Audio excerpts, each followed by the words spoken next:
What's going on, everybody? Welcome back to the Atlantic Files. This week on episode number 206, we're going to talk about if Doc Rivers can be the coach the Sixers need, if the Sixers need to get rid of Ben Simmons and Tobias Harris, plus the newest rumors surrounding Damian Lillard, realistic landing spots for him, and what the Knicks could possibly do now with Kemba being benched. Also, we have Troy from the Planet 76 podcast joining us, so stay tuned.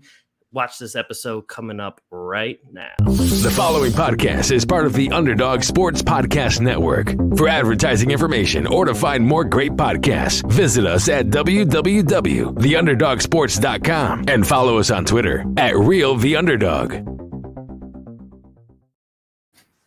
What's going on, everybody? Welcome back to another episode of the Atlantic Files, the number one podcast on the number one division in the NBA, brought to you by the Underdog Sports Podcast Network, joined by your host, myself, Alex Fishbein. We got Mike Bash, and we got Troy from the Planet 76 podcast joining us. What's going on, fellas?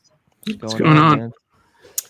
And Troy joining us from a Sixers-centered podcast. You guys release about once a week, you were telling me. Yeah. So it's great to have you, and I love having a Sixers fan on because I'm always outnumbered here with these Brooklyn Nets fans all the time. So I hear you. We got to be here for each other, especially during times like this, man. Oh yeah, especially during the trying times. Yeah. So let's just jump right on into things. We got a full list of Sixers things and Damian Lillard things this week. So the number one thing that I at least wanted to talk about, because it's been on my mind a lot, is can Doc Rivers actually be the coach that the Sixers need to win a championship? There has been a lot of back and forth about whether or not he is a great coach. We know he's won a championship with Boston, but also had a stacked roster to do so. So with all of their shortcomings without Ben Simmons and everything, even with him last season, this begs the question. So we'll get to Mike in a second. Let's get Troy's thoughts first. What do you think about Doc Rivers? What have you been seeing so far this season? So Doc Rivers, that's an interesting one. So he so far this season has gotten on my nerves a little bit. In particular with like late game management, some substitution methods, things like that are very specific. You know what I mean? I get that. But the greater question that you're asking, can Doc be the coach the Sixers need to win a championship? I like to think yes, or I like to think that, if not, I'm wasting my time watching all these games if I don't think he can do it. I think he can. Yeah, like you noted, he did win one, obviously, in Boston. He's had some issues in the playoffs at times. He's the losingest coach in 3-1 series in the playoffs, as we all know. And, he's got some issues. He's got some red flags, obviously. But, I think with the proper talent on the roster, which I'm sure we're going to get into, I think he can get the job done at some point. Trust the process. Hopefully. Mike, what do you think? I don't think Doc Rivers is the coach that can get you to a championship. Yes, we all know he won in Boston, but what did he have in Boston? 3 Hall of Famers that were either in their prime or like very close to their prime, and then Rajon Rondo, who fit his role perfectly, Kendrick Perkins, who fit his role perfectly, guys like Tony Allen and Eddie House, and I think even Scalabrine was on that team. They had good role players to fill in the holes of those 3 Hall of Famers. Ever since then, I mean, he's had good teams in LA. He's had a good team here in Philly, and he doesn't even get close other than with Boston. I don't think he's the coach that can get you there. He's a good coach. He's not a great coach. He's more name recognition than like actual good coaching, I think. And I don't mean that like he should be fired. Like, he can get you to the second round of the playoffs.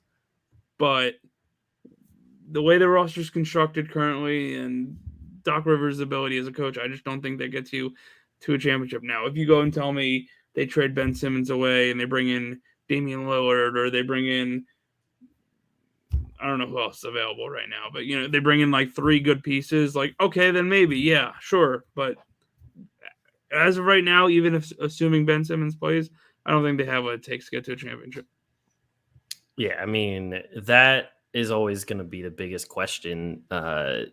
Like Troy said, you said, there's the talent level is obviously one of the biggest questions on the Sixers, but to make some ties to that Boston team, I think that the Sixers do have the role players that they would need for a championship. I think they got a lot of guys that play their role very well.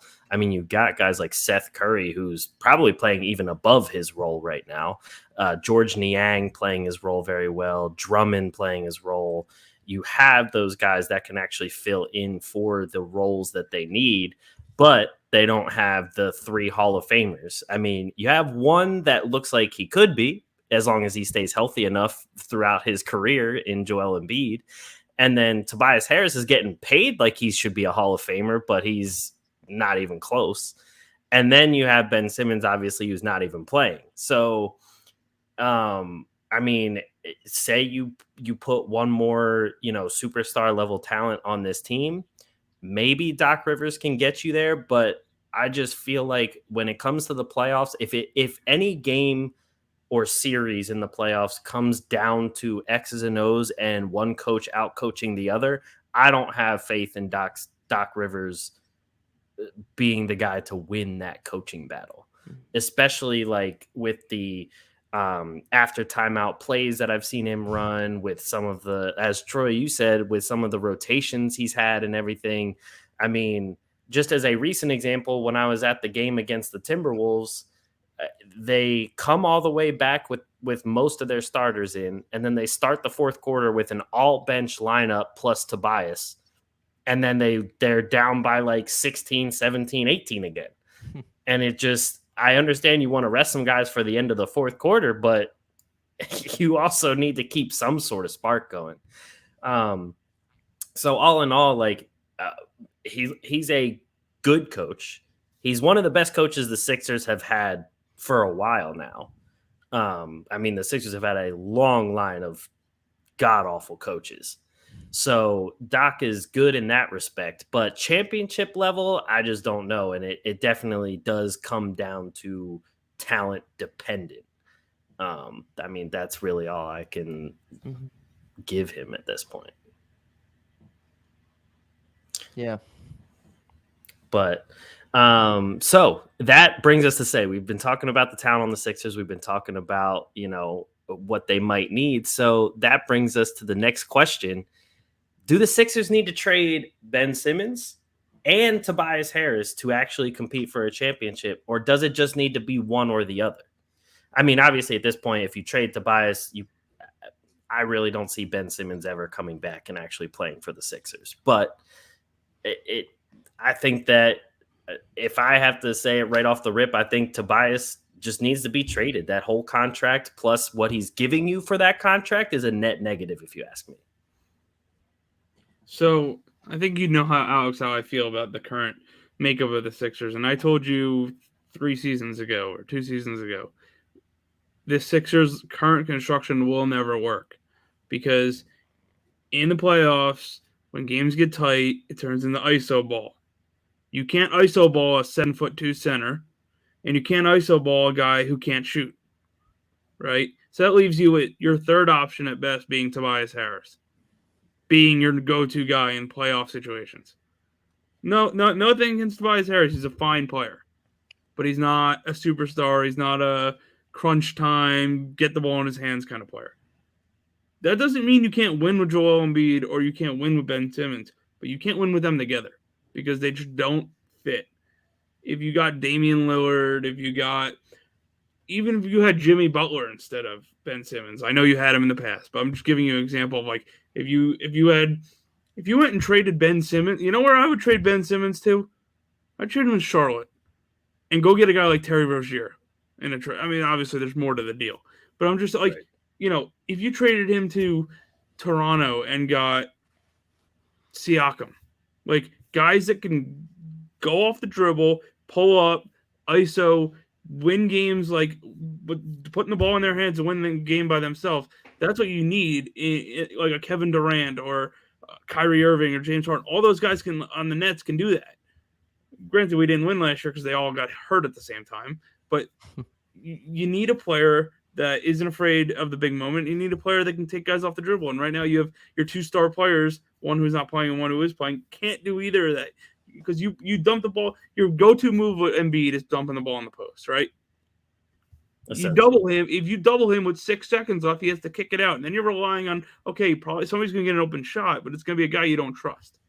Or a guy, like, game 7, you want the ball going to Furkma and Korkmaz? Like, I mean, you want. I would trust Seth Curry, right? And I trusted last year's version of Danny Green. Yeah, for sure. But the thing is, you trust Danny Green in third quarter, 8 minutes left. Right. You don't trust Danny Green 12 seconds left with your season on the line. That's very true. Ask the Lakers. Yeah. I think my opinion, when you first started talking about late game situations, it took me to the Celtics game they had last week. And you freeze frame that thing. The ball goes to Tobias Harris for 5 seconds. Sixers are down by 1. Tobias goes backwards.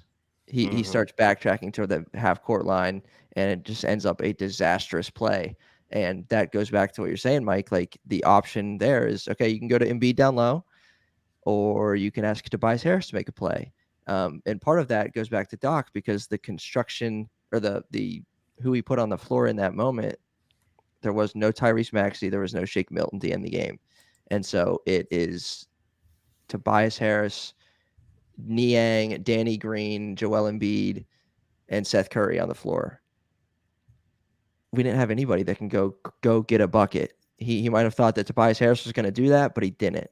And that is showing more and more for the Sixers. I do think that, and I like Tobias, and you guys have said too, he's a fine player. Do I think maybe he could flourish better in a role where he's not just the third player? So like with Simmons and Embiid, he's kind of like that third guy. At the same time, he's the second scorer. However, I think maybe he can flourish more in a role where he might be the third scorer. If Tobias Harris is your third scorer, that's a pretty good team. That's not bad. And so that's where, a Damian Lillard conversation, CJ McCollum kind of thing could help that. I did see something funny today. Someone said CJ McCollum is just the guard version of Tobias Harris. I don't know how you guys feel about that one, but not too far. Yeah. So I think that Tobias can be a part of a 76ers team that makes a run. It just might be in a different role, if we can say it that way. Yeah. No, I agree that, like, I wouldn't even think about trading Tobias Harris if he was only getting 18 to 20 million a year. If he was in that range, I'd be like, Tobias is awesome for that money. Like, that's the exact kind of money he deserves. He's a great player, blah, blah, blah.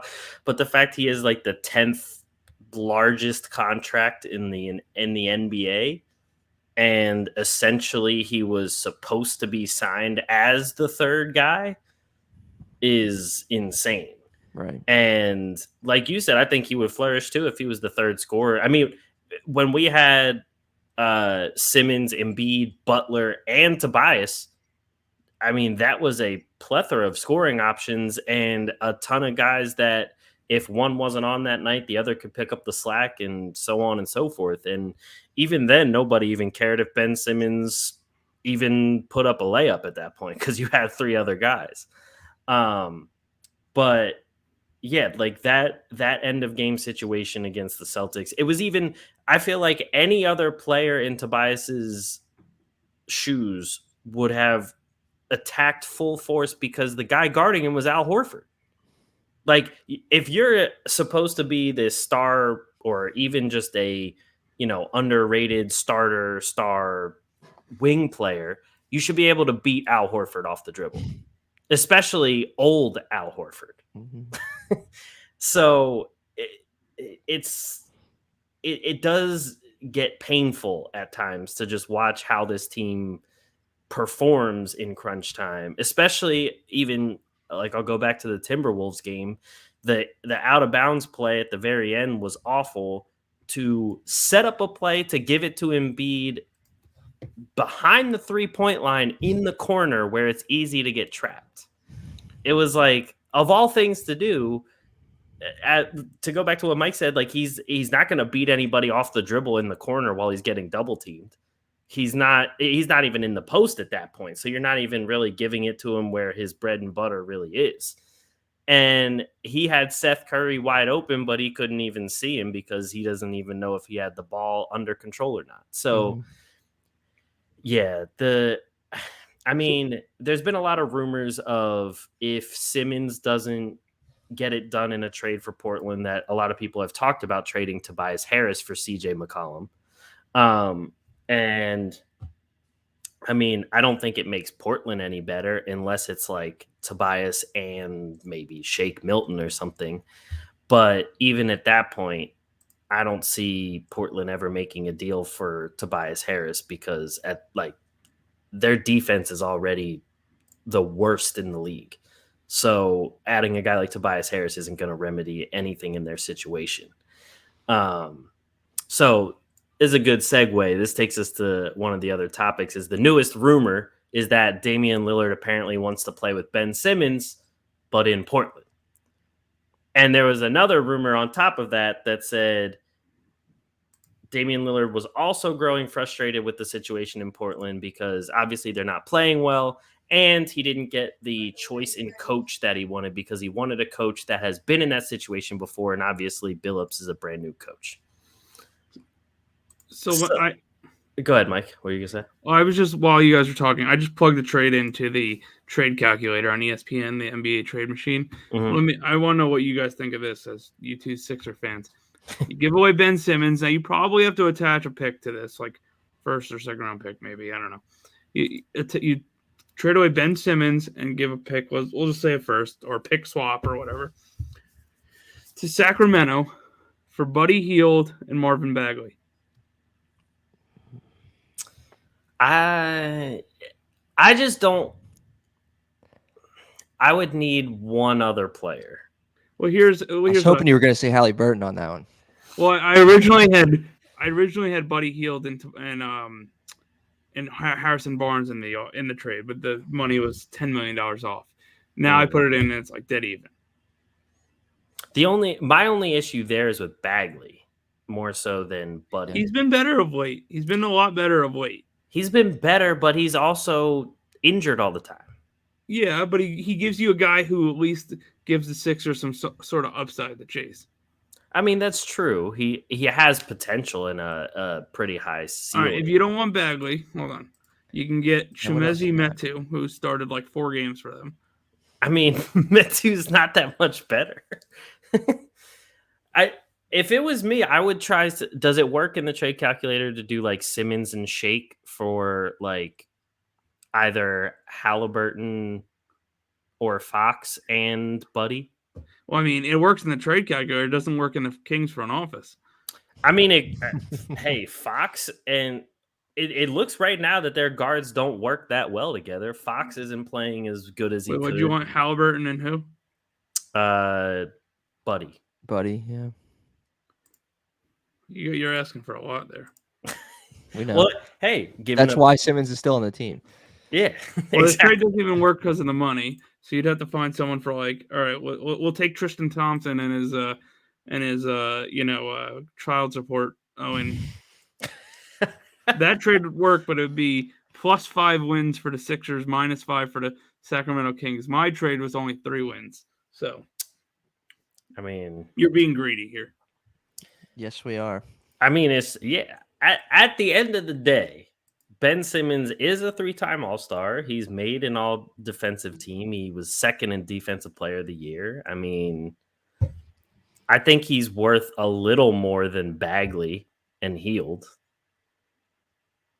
Yep. To be fair, I think the whole win adjustment thing is all skewed because Ben Simmons has a PER of NA.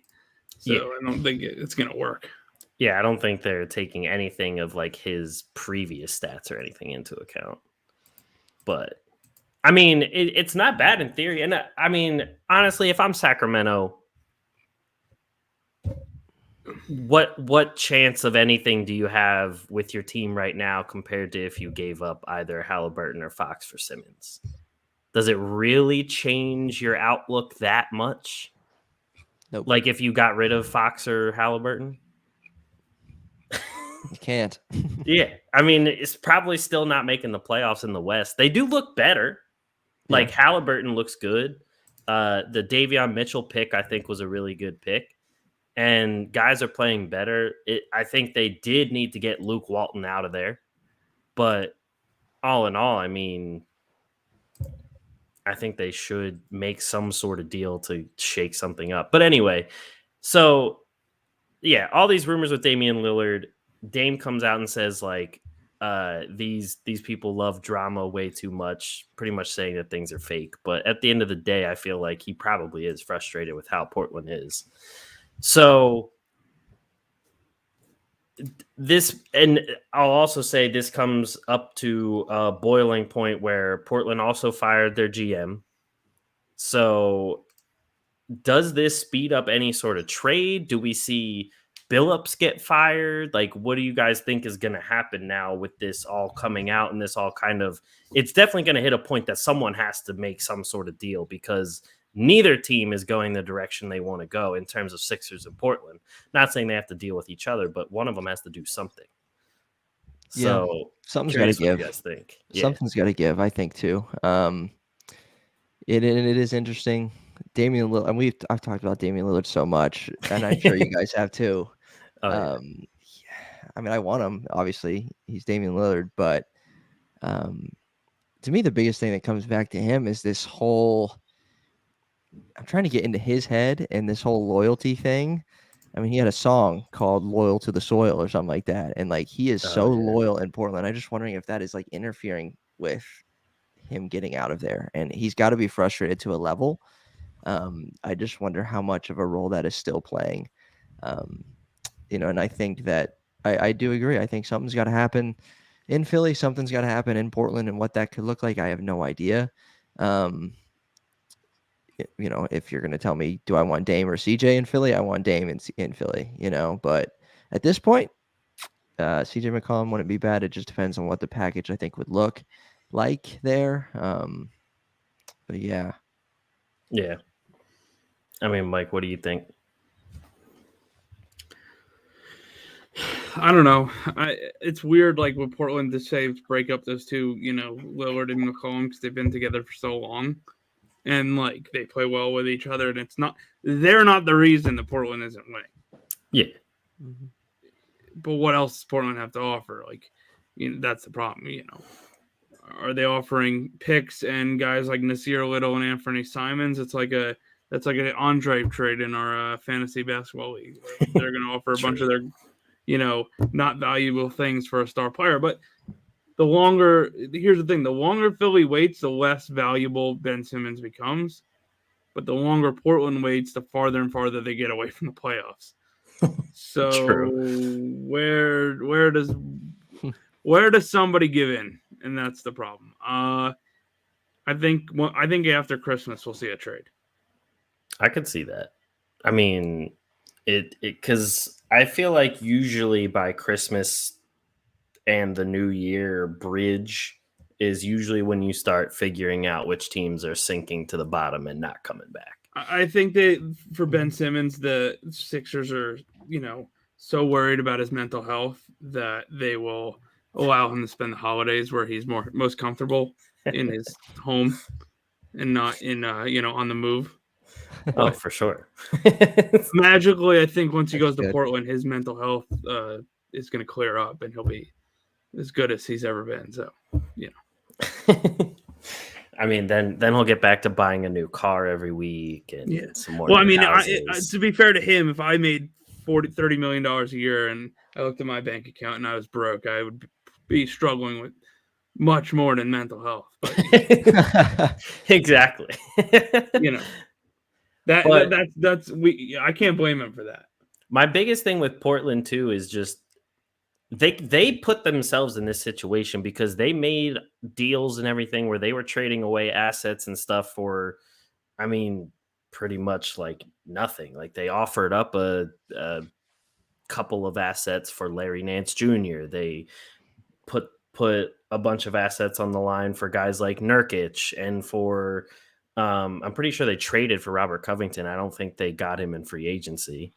But then even Norm Powell. I mean, it was a decent move for them because Norm Powell fit a need that they had last season.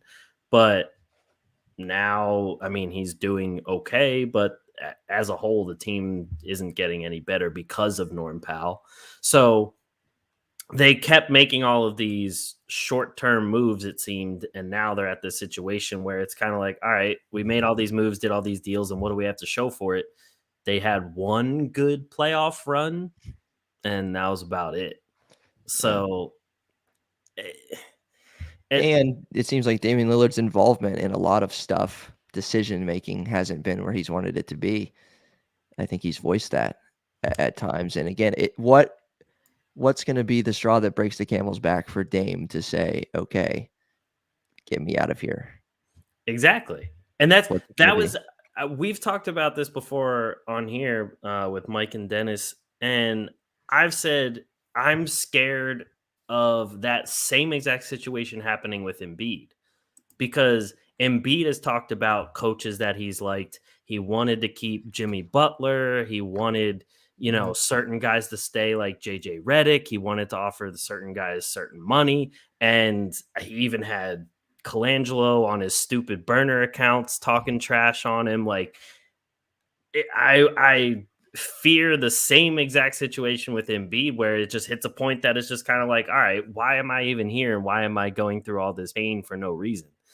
And I do think Dame's loyalty is hurting him, because he could be in so many different situations right now. I mean, at one point, LeBron was definitely looking into every guy he could trade for Dame to get him to LA. There's no doubt in my mind LeBron would rather have Dame than Russell Westbrook. Yep. Like, so if Dame the moment he says, I want out, every team would be on the phone trying to get him. Right. So I do think his loyalty is definitely a big part. So that leads me to, what do you guys, other than the Sixers, what are some realistic landing spots for Damian Lillard? Nowhere. Sixers or nothing. No, I'm just kidding. I have no idea. I'd have to think. I'd have to pull up the trade calculator. Well, here's the thing. If you go to, it depends on two things. If you go by who has the pieces, there's plenty of teams that have the pieces. Orlando's got the pieces. Houston's got the pieces. Indiana's got the pieces. Sacramento has the pieces. I can go on and on. Phoenix, I don't want to say Phoenix. Dallas probably has the pieces. Like, New Orleans has the piece. Like, they all have the pieces to make this trade. But where does it make sense for that team to go acquire that player? It doesn't make sense for Orlando, because they have a bunch of young guards and a bunch of young big men. And which one are you hurting to play Ben Simmons?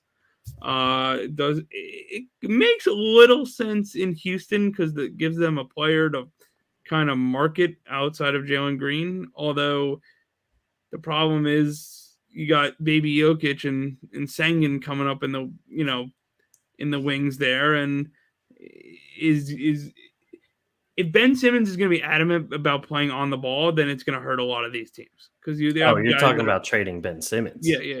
What were we? Oh, you're talking about? I'm sorry. I thought we were talking about Lillard, Simmons. I think we were talking about Lillard. Oh yeah, no. Okay. Realistic spots for Dame. So there's less teams that have the pieces to get Lillard, right? Yes, my bad. I was thinking we were still talking about Simmons. All right, so the Nets could trade Kyrie Irving, and then everyone would be happy. Nets fans would be happy. Kyrie would retire, bro. No, he can go to Portland and smoke all the marijuana and burn all the sage that he wants. Hey, Portland is the home to some weird ass people. So yeah, I mean, he'd fit right at home there. Yes. And he's a Nike athlete. Like, he'd hang out in the Nike place, and tweet out pictures that have people chaining themselves. I don't know what the fuck he tweets out. Dame, where could Dame go? I mean, just to say real quick, I think one of the places we've talked about Beal going there, but to Boston. Dame. How about Dame to Indiana for Sabonis, and Sabonis follows in his dad's footsteps. Dame, I don't know. That's a tough one. He Like could go to the Knicks. Boston would make sense. The Knicks would make sense, but the Knicks would probably have to give up like Barrett and some other stuff. There's not a lot of teams that could trade for Dame and for it to make sense. Yeah. Like you're not Houston trading for Dame. You're not Orlando Right. trading for Dame. You're not. Right. You're not. Milwaukee's not touching Dame. Like there's no point there. Like you're not. You know what I mean? Like there's not a lot of teams where it makes sense and they can go acquire. Toronto can go get Dame, but then you're giving up Van Vliet. Like, what's the point? Like, you like Van Vliet there. He fits their culture. Yeah, there's not a lot of teams, I would say, in the market for Dame. It's really Philly, Indiana, maybe. Mm-hmm. They would obviously have to part with one of Sabonis or Turner. And I really couldn't think of another team right now. Yeah. Trading for Dame, I think, is tricky because, one, Oklahoma City would take Dame if you give him another first-round pick. True. How many times do you see someone like Dame traded, like that level of a player? And I think it's tricky because if you go after Damian Lillard, you want to say, okay, we're competing for a championship now. And the balance of that means you have to have enough pieces stay put and help Damian Lillard. You have to have enough pieces to get rid of to go get him. And so it's kind of tricky. Right. I do agree some of those teams you mentioned, but outside of that, I don't know. I mean, the only ones that I think, and I don't know if it's like feasible money wise or whatever it may be, but the only ones I was thinking that could be really interesting are teams like Boston. Like, especially if I was Portland, I would call up Boston and see if they were willing to make Jaylen Brown available for Damian Lillard. I mean, I think that's a pretty good swap for both teams, especially because we've seen Tatum play better without Brown on the floor. Mm-hmm. So giving them a real point guard that's not Marcus Smart or Dennis Schroeder, I think would make Boston much better, even though I don't want them That's to be. Scary. Yeah. Exactly. Like you have Dame, Tatum, and still have a guy like Robert Williams and Al Horford and guys to play defense and stuff like that. Yeah, that's a pretty lethal team. And then even somebody like, I mean, now this one I think is the trickiest in terms of contracts, but the Clippers, because without Kawhi, they're still a 5th seed right now. I think they're either 5th or 6th seed in the West. And if I was the Clippers, I'd much rather have Dame than Reggie Jackson. So, I mean, offering up somebody like Jackson and I don't know, they have a couple young guys that could turn into something. Like, don't they have Brandon Boston? Yeah. And I mean, Hartenstein, even maybe if the Clippers are willing to make Terrence Mann available. That's still not enough for Dame. But like, I mean, you could throw in unless you're giving him a James Harden. Like you have to look at what the Rockets got out of James Harden. Mm-hmm. True. They got 4. What did they get? 4 first-round picks and 4 pick swaps. They got something crazy. And then they got like 2 other like useful players, and then they flipped like Allen, and they didn't take LeVert for some reason, but like they still got like they have 4 picks and 2 players that are like good, not like you're not trading Dame for Brandon Boston. Well, yeah, I know, but you're not trading Dame for a bunch of like old brawny teammates. No, true. I mean, that's why I was like, it would be trickier with the Clippers because I feel like with the Clippers, Reggie Jackson would be the best guy you would make available. Well, at least in terms of talent at this very moment. Mm-hmm. But I think that's the type of team that would be looking into trading for Dame other than the Sixers, or teams that either like have somebody hurt and didn't know they would be close to the playoffs right now. Like nobody expected the Clippers to be a 5th seed at the moment without Kawhi. And then teams like Boston, who people think should be up there, but for whatever reason with their talent level, they aren't up there just yet. So the only thing, like the Pacers, I guess you could put them up there, but if you have to trade Sabonis, then that puts your chances right back down. So, I mean, if you could put together a deal that's like Brogdon, LeVert, and somebody else for Dame, maybe, but that still doesn't make me think that they're a true championship contender. So I don't know. Why do it? Yeah. Yeah, exactly. So getting rid of all of that to just say, oh, we're not a championship contender still is a little much. But we have Damian Lillard. Exactly. But come see Dame while we still lose and look like the new Portland Trailblazers. But no, in terms of a Sixers deal, like Mike, you brought up with Sacramento. I mean, I saw a deal. I forget who posted it. It might have been Reddit or something, where they said Dame and Covington and Simons, Dame and Covington for Shake, Ben Simmons, Charles Bassey, and a first round pick. And I was Tobias. No, too much money. Yeah, Tobias stayed on the Sixers. Wow. So I was like, I mean,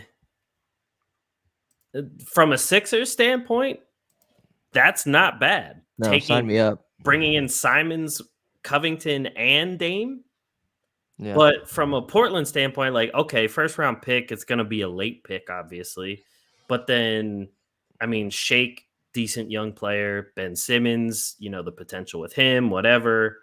But at that point, if Portland makes a deal for Dame, they have to just have a fire sale to make it worthwhile for anything. So it's kind of like, I don't think whatever deal the Sixers are giving Portland is going to be the end all be all of this whole conversation, because I think they need to have other deals either sort of lined up or ready to go if they make any sort of deal with the Sixers. And I just don't know if that whole thing is feasible right now, because then you have to find a suitor for CJ McCollum, who's getting a decent bit of money. And then if you're getting rid of them, I mean, you definitely shouldn't be holding on to Nurkic. So you're going to start looking to ship him off too. So it just, I think, as we were saying, something has to give. If that does happen, then a lot of dominoes has to fall for Portland. Yeah, it's a good point. But so we'll get away from the Damian Lillard talk, because I know we've all talked about that to wit's end. So we brought up the Knicks real quick. And last week on here, we talked about the Knicks benching Kemba. He's out of the rotation. The last few games I've watched of the Knicks, they haven't looked any better without Kemba. I mean, scoring-wise and everything, they've kind of scored around the same. But defense-wise, it hasn't made them any better, even though Kemba had like the lowest plus-minus of the team by far.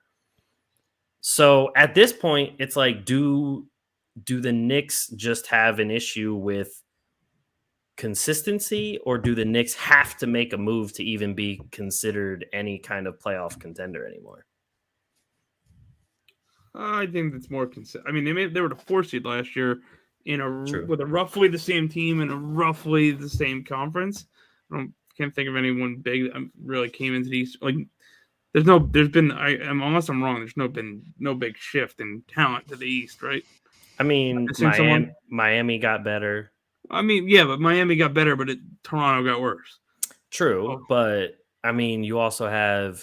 I mean, right now, I saw Charlotte, something. I guess. Charlotte. I saw something that said the Clippers and the Hawks have the same record. The Hawks right now are the 10th seed in the East, and the Clippers are the 5th seed in the West. I mean, I think that they can get back to the playoffs. I'm not sure they will. Like, I won't put a bet on it, right. But I just think it's a consistency issue and a lineup issue. I think Kemba Walker didn't really fit the way that Thibodeau wants to play. He's going to go with Rose and Quickly more, and we'll see how that shakes out. But they have the talent to get back at least in like a 7, 8, 9, or like in the play-in games. Yeah, I agree with that. I think the Knicks, not that I've watched a ton of the Knicks this year, but to your point, I mean, they have roughly the same team, and you add Kemba Walker to it. You add just some experience for some of those guys too. Another year under their belt for some of those younger players that they have. And not a major talent shift. So I do think it's just it might just take time for them. We're still only 20, 25 games into the season. And True. So it might just take some time for them to adjust. And I mean, when they're on, they can be very good.